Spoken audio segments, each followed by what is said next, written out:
শুধুমাত্র আর্জি are written statement এটা আদালতে মৌখিকভাবে উত্থাপন করতে করতে 2-3 বছর পর্যন্ত চলে যেতে এমন নজিরও আছে। প্লেইনটা রিটেন স্টেটমেন্ট লিখিত আকারে যেটা দিবে সেটাই যথেষ্ট, এটা আদালতের উপস্থাপন করতে হবে না, মৌখিকভাবে উপস্থাপন করতে হবে না। আমাদের আজকে 3টা ল হয়েছে, খুব গুরুত্বপূর্ণ সবগুলাই।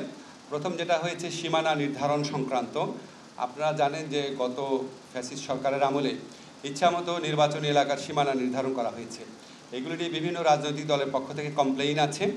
এখন আমাদের সীমানা নির্ধারণ সংক্রান্ত যে আইন আছে সেখানে একটা ক্ল্যারিক্যাল মিস্টেকের কারণে এটা নিয়ে নির্বাচন কমিশন কাজ করতে পারছিল না।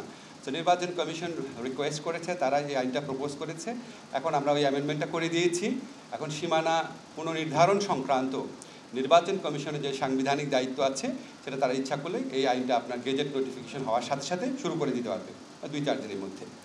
সেকেন্ড হচ্ছে, আপনারা জানেন গত মিটিংয়ে আমাদের উপদেষ্টা রেজওয়ানা হাসান বলেছিল আপনাদের যে সিপিসি সিভিল প্রসিডিওর কোড এটা নীতিগতভাবে অনুমোদিত হয়েছিল, আজকে চূড়ান্তভাবে অনুমোদিত হয়েছে। এটা খুবই গুরুত্বপূর্ণ একটা আইন।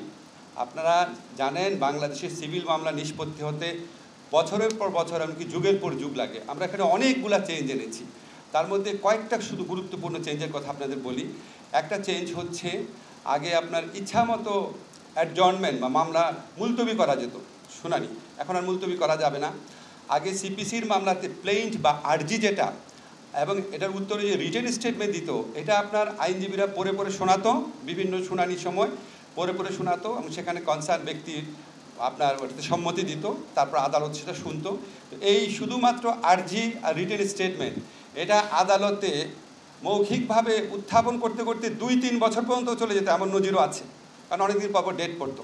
তো আমরা বলেছি এখন প্লেইন্ট আর রিটেন স্টেটমেন্ট লিখিত আকারে যেটা দিবে সেটাই যথেষ্ট, এটা আদালতের উপস্থাপন করতে হবে না, মৌখিকভাবে উপস্থাপন করতে হবে না।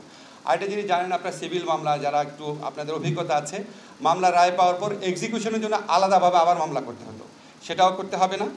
এবং আমরা প্রসেস সার্ভিংয়ের ক্ষেত্রে, সমন জারিটারির ক্ষেত্রে সেখানেও আমরা অনেক সহজসাধ্য পদ্ধতি উদ্ভাবন করেছি। আমরা আশা করি সিভিল মামলা দ্রুত নিষ্পত্তির ক্ষেত্রে এই আইন খুবই গুরুত্বপূর্ণ ভূমিকা রাখবে।